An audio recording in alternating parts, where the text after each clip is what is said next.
Hello my beautiful friends, welcome back to my channel No Secret Lifestyle.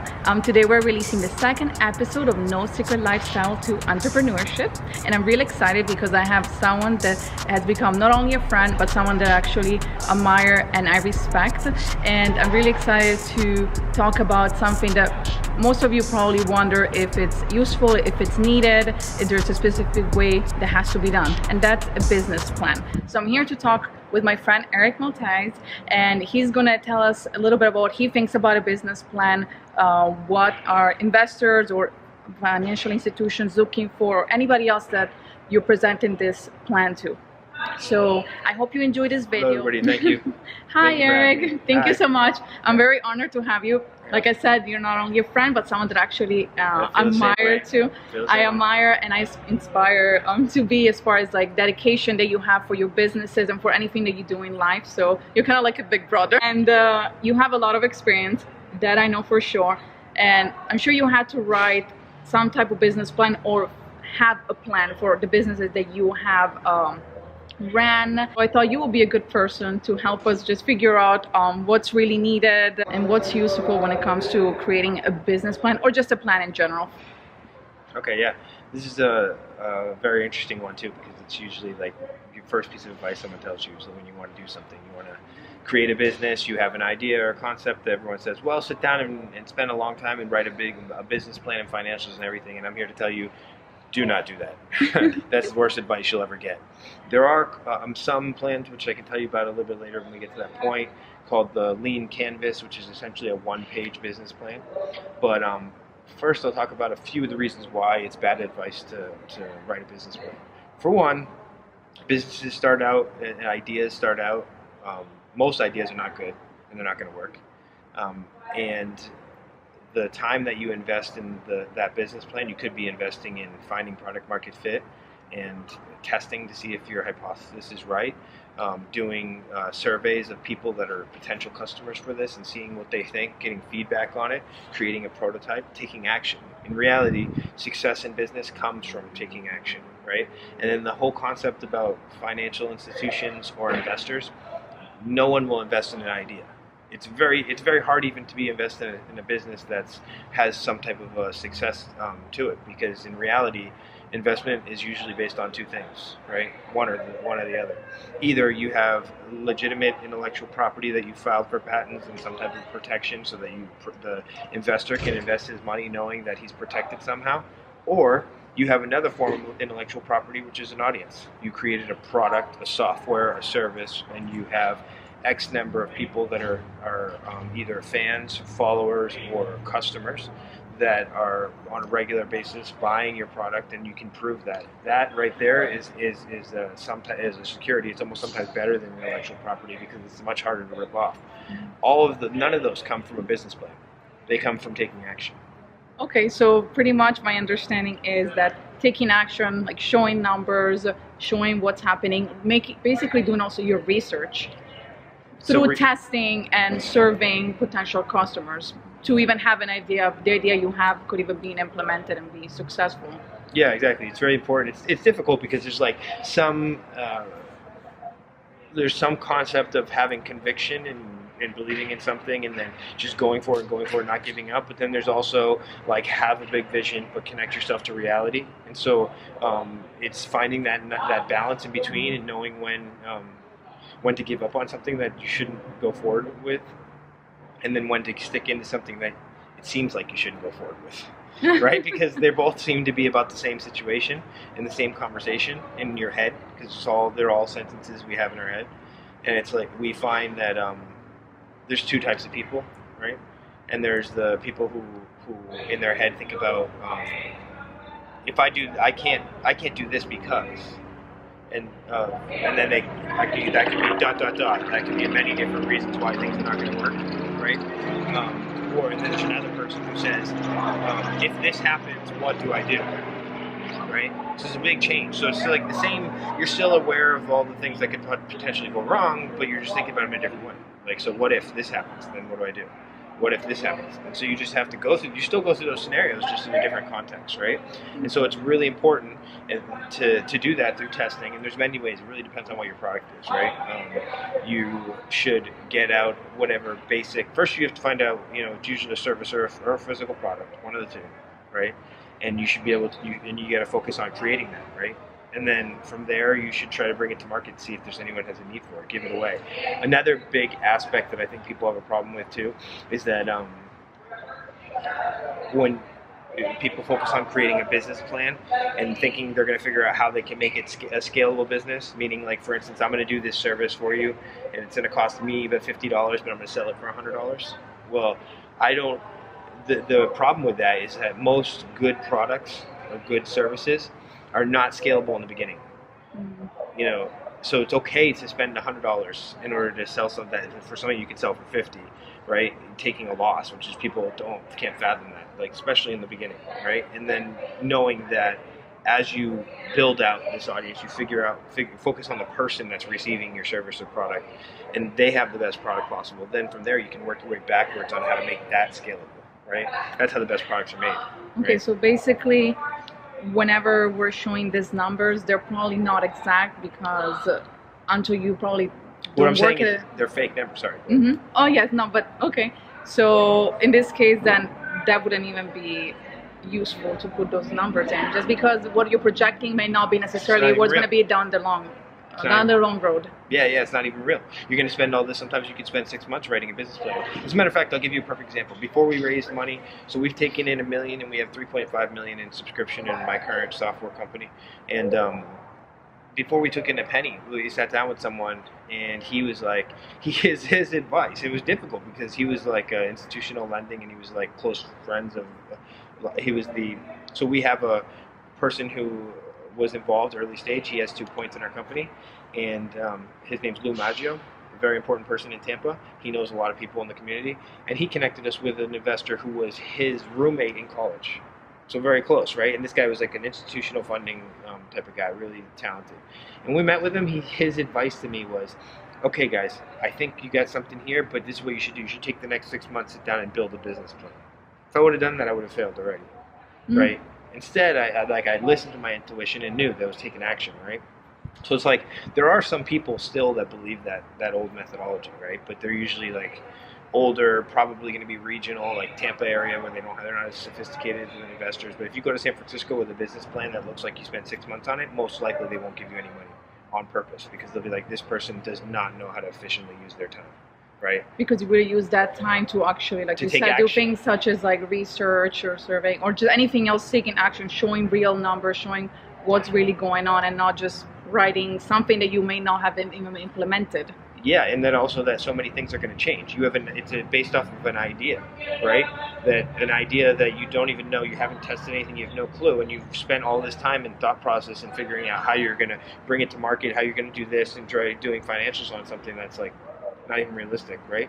Or in most cases, right? There are some benefits to planning. I do think you should plan. And there's like you can look up leancanvas.com or Lean Canvas, just put it in there and you'll see it's a new methodology that's used in Silicon Valley that is basically a one-pager, and it looks more like a mind map than anything. And then because that's really where you start. It's like a mind map, setting goals and targets that you need to follow, and then coming up with a strategy in order to meet them. I guess your goals, for instance, for my company, my goal was, all my goals in the beginning were relative to where I was. Well, I needed to build a product before I could even sell a product. So my goal wasn't to be able to sell, to sign up a major medical device company, or even I didn't even know what market it was. My goal was to create certain things. And so when you have that in focus, then now you can say, like, anything that doesn't, like, everything that I do, I ask myself, like, because I have specific goals in the stage of business that I am, and I say, like, will this get me closer to that goal? And if it doesn't, then I don't do it, right? I eliminate that thing. I'm not going to waste my time on it. I only waste my time on things that are going to, or not waste my time, I only use my time on things that are going to get me closer to the steps that I need to, right? So it's really important. So what I was saying about the VCs, if someone goes to San Francisco and they've got like a 60-page business plan with a balance sheet, income statement, and statement of cash flow, all built out and planned, right? And then someone else is going to that same VC right? Pitching their product where they have like, 20,000 users. They know their customer acquisition cost. They pay $3.62 per customer. The average customer will spend $12.65 on their website, and then they're using their software, and the churn rate is like every 13 months, right? And that they are looking for $1 million, right, in order to buy this many 300,000 customers, right? And so that will return them this much money. Which one do you think that the VC is going to care more about? That one, who spent that same 6 months getting those metrics, so that he can put it in a pitch deck, right? Basically, essentially a PowerPoint that explains the problem, the solution, the TAM, total addressable market, and then some of the steps that they have done, what they want, how do they want to use the money, what they're looking for, and how they want to use it, right? That's the process that it happens now, because like now you're communicating to someone something that actually it has some logic, and it's probably going to change, but it's a lot better than like, here I spent 6 months sitting down in my mind making something. Like, this is what I think is going to happen, when for one, most likely they don't have much business experience anyways, right? It's like you're going to learn so much in the process, and it's like very important that you take action in business and that you start immediately. It's like fail fast as you can, because you're going to try 5 or 6 ideas, and most of them are going to be crap, and you're going to but the quicker that you can realize what is a bad idea and which one's worth sticking with, like I said in the beginning, was the hardest part, then the sooner you're going to get to it. Trial and error, right? Yeah, So the only way that you can really see whatever you're implementing, what idea you have, is it going to work or not? Or if it is going to work, how can I adjust it, to kind of get myself like closer to that goal. The thing that I also understand is quality versus quality, meaning that one page, until it has all the information that you need to convince someone of your vision, what your business idea, it's much better than having, like you said, like a way longer business plan. Do you think that the situation we're in right now, where we also consume data or just information much faster, do you think that that's maybe another reason as to why some plans now tend to be smaller, because of the time that we have? We feel like maybe we're just so... Well, that's huge also. Like, people don't read them. Business plans don't get read. They just don't get read. Like, you're gonna get turned into someone, and it's like checking the box, but no one actually. You think these VCs? I mean, they're looking at 100 deals. They got a lot of deal flow. I mean, here there's less deal flow, but if you're in San Francisco, one of the other places, there's substantial deal flow. And so it's like they look at 100 deals. They don't have time for that. They look at the executive summary. I think you should. That's another thing too. Is like with a business plan, you should have a deck. Like, not necessarily a business plan anymore. That's really old school. That's like my parents' time, probably that would have been. It was. And by the way, back then you couldn't test things so easily. That's probably why that's why the business plan was invented. Well, think through this process and do whatever. Nowadays, you can put up a website yourself. You can put in Google AdWords in order to track all the metrics on it. You can find out, you can use any type of Facebook or AdWords or anything in order to drive traffic there, and you can find out what it costs you to get each one of those people. And then from there, you just have to sell your products, and it's like dividing that and how many people you got by how many products that one person bought over a period of time, and then now you've got the most important metrics you need for most products, right? So it's like, that wasn't possible back then. It is now. So now what you really need is an executive summary that kind of explains a brief overview of your business and kind of what you're doing and how you're formed, etc. And some of the metrics of the understanding the TAM. Spend time on that. Understand what is the potential. If this is real, what problem am I solving? How big is that? How much is that worth, right? But now I'm not saying this is what big mistake that some people do. If I get 1% of the market, if you ever want to raise any money, never have that. Never say that. That's ridiculous. No one wants to hear if you get 1%, because it's like, what does that mean? That means nothing. First of all, what makes you think you're going to get any percent of the market, right? Instead, you tell them like, total market's $20 billion, right? Based on this research. Okay, that's cool. Where do we fit in? If I get this $1 million and I can buy 300,000 people, that's going to equal this much money, which is like probably not even a 0.1%. But that's how they want to see it, bottom up. It's always bottom up. Everything you do should be bottom up, from reality to your vision, right?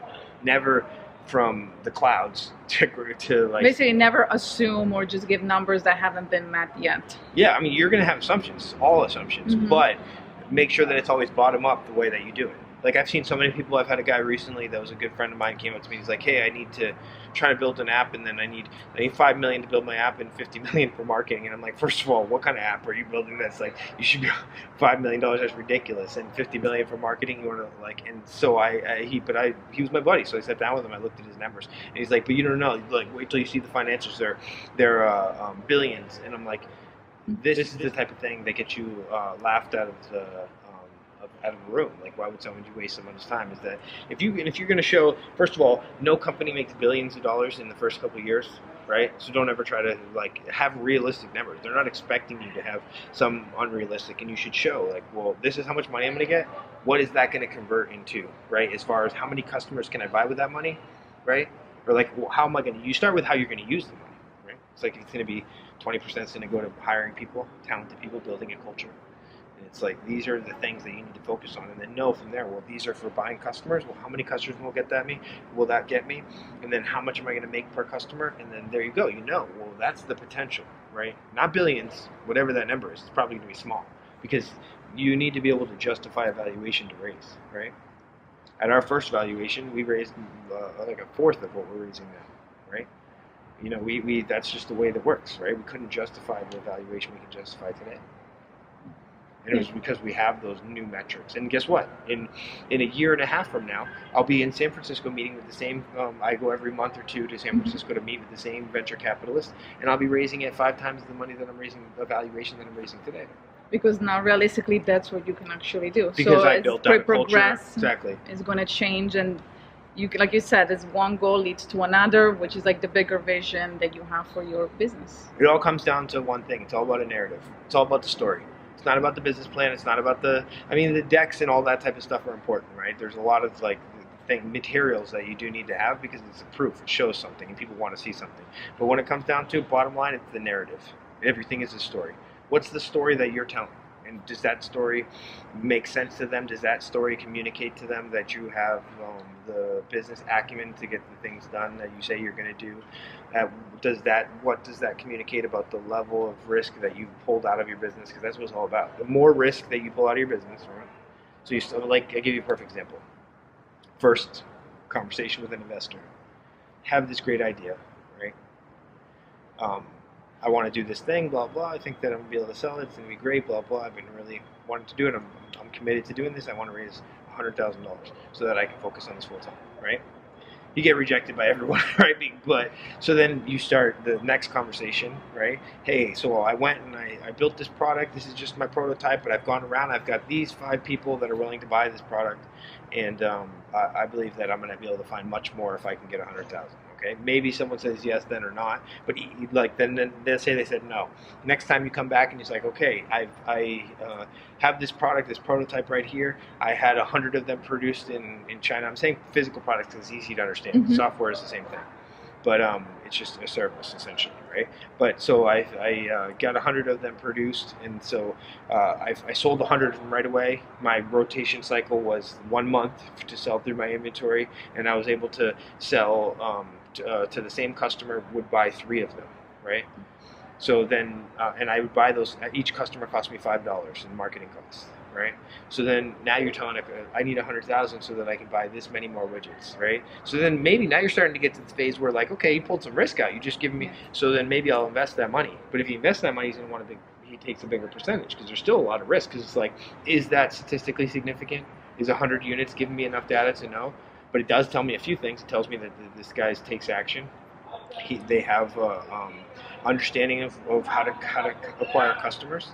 So so then boom. So then now another conversation. Let's say he said no, right? And then you just kept on hustling and you got another 500 units, and then this time you're selling them. Now you're coming to me saying my customer acquisition cost is this, my lifetime value of the customer is this. We've already offered them pre-sale on these 5 different variations of this new product, right? That they have bought in and they paid. That's how I paid for this. Now you're showing them that not only are you you're strategic, you're smart, you have all the calculated the right things, and now you're showing a proven valuation because you've taken a small amount of money and converted it into a larger amount of money. So then it's a normal assumption, right? And it's like it keeps on going each time that you pull out risk, and then you get to a point, at some point when you're sitting in a conversation with someone and you're like, on a year-over-year basis, we're doubling our revenue. We started with $500,000 the first year. We did $1 million the next year. We're slated to do $3 million this year, right? So it's like now you're showing someone even more of like, wow, now this is statistically significant. This person's badass. This person did all this without any funding, and this person's at this next steps, right? So that's the narrative. Seeing every chapter, everything this person has done, it's chapter by chapter. It just has been improving, and you see every single step and action that this person took. But that's what I'm saying. It's not about the business plan. It's about, the paperwork is, some of it's important, but it's about the narrative. It's about the story that you tell. When you communicate with someone that you're looking to get as an investor, how are you communicating? And there's like other stuff too. It's mostly psychological. Probably a lot of you guys, like me, thought that you needed a business plan that was really, really long, really fancy, but we have someone right here that has experience that's telling us that there's other ways to put your time and energy into. And again, the one thing is that he's not saying that we don't need a plan. It's more about being strategic about the information that you're showing. If you're going to show someone your plan, where it shows action, and like you said, taking risk away from the business plan, idea, whatever it is that you're selling, and showing the story of everything that started to where you are right now. So I think this is very useful, and it might help some of you guys that maybe interested in creating something, whether it's providing a service or a product, and are still figuring out what you need to do.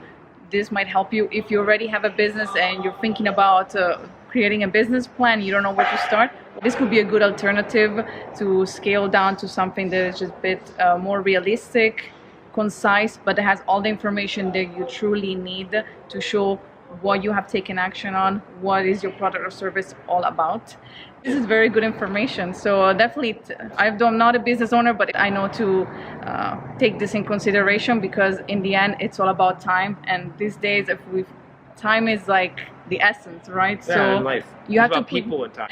Your energy needs to be put into things that are actually going to take you to the next step. Now, I do have a few questions for you. You are the co-founder and CEO of IMMERTEC, correct? Yep. All right. Could you explain to our viewers what it's about, so that they know, what you're up to, what you're currently working on, and putting all your energy in? Yeah. So in 2012, my partner, my co-founder, he's a full stack developer with over 10 years experience in automation and telecommunications. He got the first developer kit from the Oculus Kickstarter campaign. He began to kind of investigate, see how the software was working, how he could develop something for it, as a potential business opportunity. At the time, he was still working at Cavalier Exchange Carrier, a telecommunications company that's local. And in 2014, Mark Zuckerberg purchased the Oculus for $2 billion after they only did $7 million in sales. And he's like, wow, this is going to be something.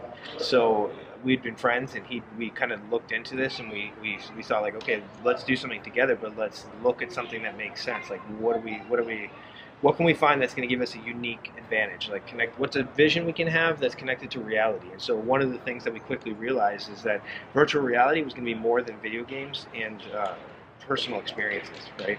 Like little gimmicky experiences.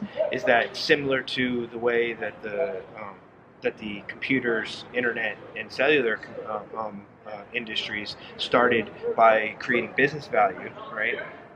The VR industry was going to start the same way, right? And so it's like the companies that were going to ultimately succeed in this growing industry of virtual reality, artificial reality, augmented reality, whatever the acronyms you want to use, were going to be companies that made extraordinary value and benefits to solve real-world business problems, right? And so we focused on that, but there was still a missing link. We said, okay, well, what does it take to make content in virtual reality, right? And there's two methodologies currently on making content. Either you do it similar to the movie Avatar, or like a video game through Unity, which is with a team of talented programmers with a long timeline between 6 months to 24 months, or you do it like a movie crew, doing stereoscopic cameras and all the post-production required, similar like this, editing and all these things required in order to create training content. interactive, immersive content, which could take anywhere from 6 months to a year, depending on how big and comprehensive the training program is. Because, and again, with a massive amount of people doing all the post-production, to put that into perspective, to make 1 minute of 3D fully immersive content, it takes 5 hours of post-production, right? That's before you did any editing, before you started cutting clips. That was just to be able to have 3D video. And so we realized that if there was going to be business value created, then they would require a product that works at the speed of business, right? So we built IMMERTEC, and IMMERTEC is a software that provides real-time live streaming in 3D and immersive streaming that allows us to interact and to bring in, for instance, in our first use case, where we allow one of the largest medical device companies on the planet train surgeons virtually.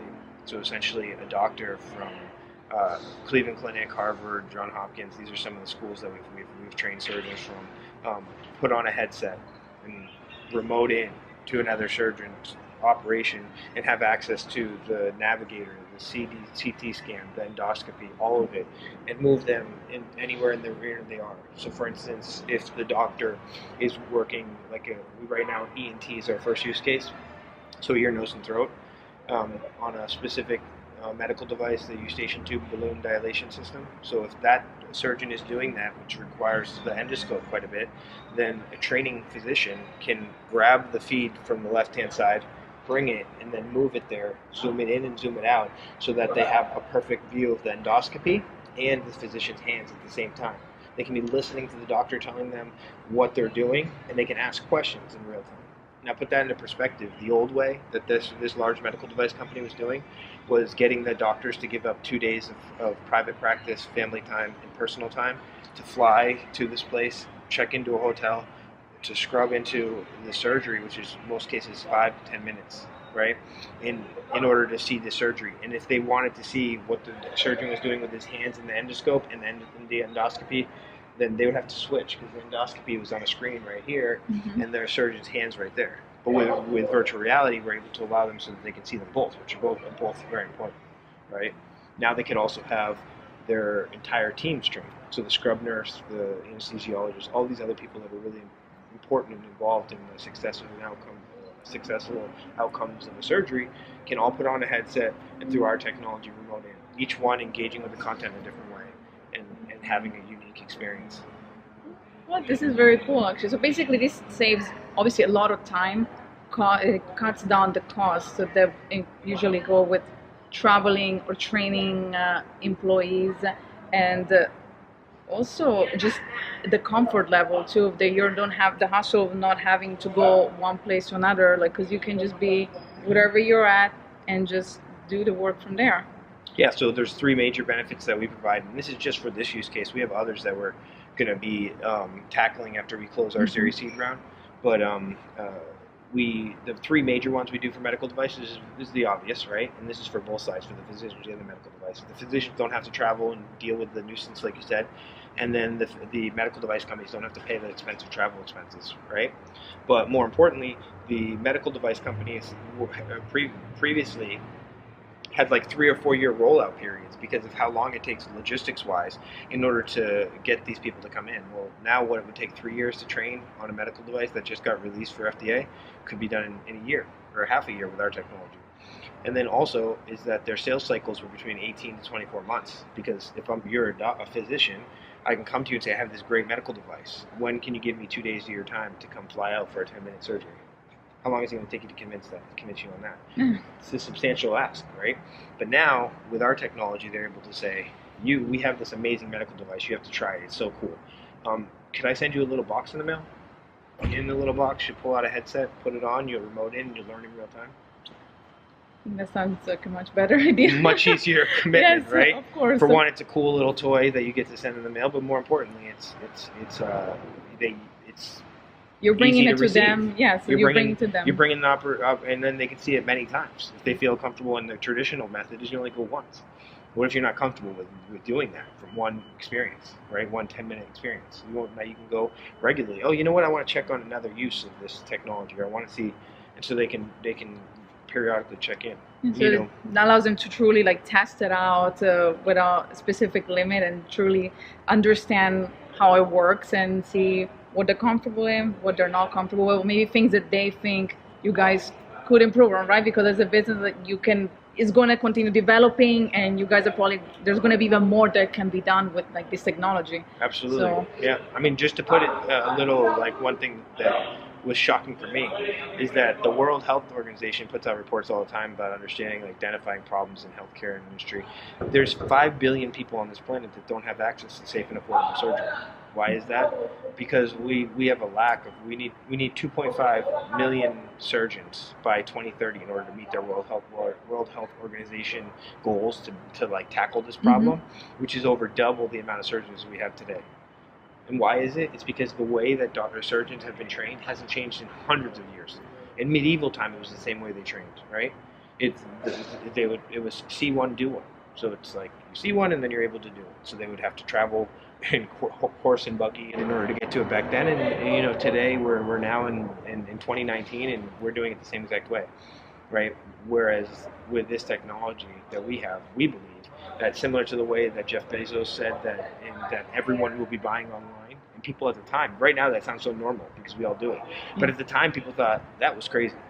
They're like, yeah, right. You need to touch it. No one's going to buy online because they can't touch it. Well, today more is bought online than is bought in stores, right? And stores are kind of a thing of the past. We believe that the old way of training doctors, right, is a thing of the past. And in 10 to 20 years, people will train virtually on all types of surgeries and experiences because it's the best and most efficient way. Think about, the reason why shopping online became so strong was because of the fact that you don't have to go to a store and look and spend all day to look for one. Okay guys, I really hope the information that you have heard so far, you find that helpful, insightful, inspires you and gives you a little bit of guidance if you are a business owner or you're planning to develop a product or sell some type of service. One question that I would like to ask you to wrap up this interview with, as you have a lot of experience being a business owner, what are some of the things that you have taken with you from being a business owner? Like, how has it changed you as a person in business and in your personal life as well? Yeah, I think it's really important that you have to focus on emotional intelligence. It's really important to understand that, like, people with success, so you're better that you are able to communicate with people and empower people, the better that you'll be. And I think there's a lot of books out there that could help you for that. The new 1 Minute Manager, there's a great book that I love, it's like the Bible for this, is Principles by Dalio.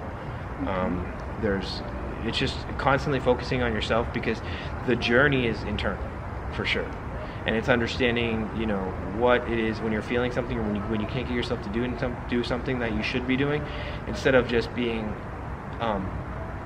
negative and letting it affect your state, understanding, well, what is controlling my state, right? And so and working on that so that you can figure it out. A lot of times it's like, well, you didn't break down the problem enough, you don't know where to start, right? And then there's other times where here's a big one. There's two types of people for sure. Two different types of people. There's people that wait until they feel like it, right? And then there's people who create the feeling necessary to get what they need done, right? So, if you need to go to the gym, jump up and do all this, and now you go, okay, I'm ready, and just make yourself like get pumped up, and then you can go. You create the state. If you want to be successful in life, you need to create the state of success, right? And that's whatever it is, whatever you are, because every action that human beings take is because of an emotion, and nothing else. And it's not, emotions are good, they're not bad. You just need to be able to understand them so that you can use them to your benefit, right? Because it's just the way that humans work. But yeah, I think that is the biggest piece of advice I can give. Well, I think this was very helpful, and what I'm going to make sure, I'm going to link down all the information of the books he recommended, also about his company, so you can check out what him and his team are doing, and my information as well if you would like to follow me on Instagram. And something very important, if you like this video, please give it a thumbs up, and if you would like to be notified every time that I am posting a new video, please subscribe to my channel, and I hope you have a wonderful day. Bye bye.